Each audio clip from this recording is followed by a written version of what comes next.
नमस्कार दोस्तों, स्वागत है आपका हमारे चैनल पर। सत्यनारायण की कथा हिंदू धर्म में विशेष स्थान रखती है।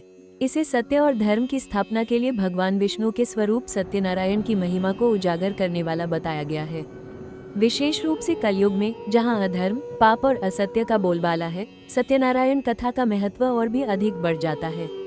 कलयुग वो युग है जहां लोग भौतिक सुख सुविधाओं में उलझकर सत्य और धर्म के मार्ग से भटक जाते हैं। ऐसी स्थिति में सत्यनारायण कथा हमें ये याद दिलाती है कि जीवन में सत्य, भक्ति और सद्गुणों का पालन कितना आवश्यक है। ये कथा एक अद्भुत उदाहरण है कि भगवान विष्णु अपने भक्तों की रक्षा कैसे करते हैं और उन्हें कठिन परिस्थितियों से बाहर निकालते हैं। कथा में उल्लेख है कि जो भी भक्त सच्चे मन और श्रद्धा से सत्यनारायण भगवान की पूजा करता है, उसकी सभी मनोकामनाएं पूर्ण होती हैं। कलयुग में, जहां लोग विभिन्न समस्याओं का सामना कर रहे हैं, चाहे वह आर्थिक हो, स्वास्थ्य से जुड़ी हो, पारिवारिक कलह हो या मानसिक तनाव, सत्यनारायण कथा उनकी परेशानियों का हल बन सकती है। कहानी में ये भी बताया गया है कि जो लोग भगवान की पूजा में असत्य या छल का सहारा लेते हैं, उन्हें जीवन में कष्टों का सामना करना पड़ता है। जैसे कथा के मुख्य पात्रों में से एक लकड़हारा, जो अपनी गरीबी के कारण सत्यनारायण पूजा को महत्व नहीं देता, उसे बाद में अपने व्यवहार के परिणाम भुगतने पड़ते हैं। लेकिन जब वो सच्चे दिल से भगवान की पूजा करता है, तो उसकी गरीबी दूर हो जाती है और उसका जीवन सुखमय हो जाता है। ये कथा ये भी सिखाती है कि भगवान का आशीर्वाद पाने के लिए केवल धन की आवश्यकता नहीं होती, बल्कि सच्ची निष्ठा और विश्वास की आवश्यकता होती है।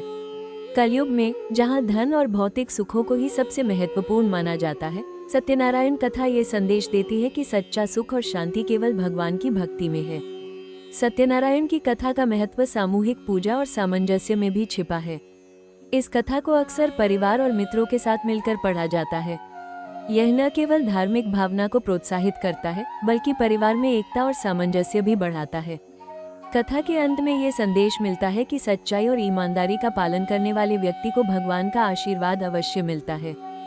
सत्यनारायण कथा कलयुग में हमें ये प्रेरणा देती है कि चाहे परिस्थिति कितनी भी कठिन क्यों न हो, हमें हमेशा सत्य, धर्म और भगवान पर विश्वास रखना चाहिए। इस प्रकार कलयुग में सत्यनारायण कथा केवल धार्मिक पूजा का एक माध्यम नहीं है, बल्कि यह हमें सही जीवन जीने की प्रेरणा और मार्गदर्शन भी देती है।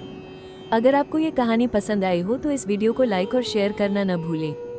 हमारे चैनल को सब्सक्राइब करें और ऐसी ही पौराणिक कहानियों के लिए जुड़े रहें। मिलते हैं अगले वीडियो में, तब तक के लिए नमस्कार।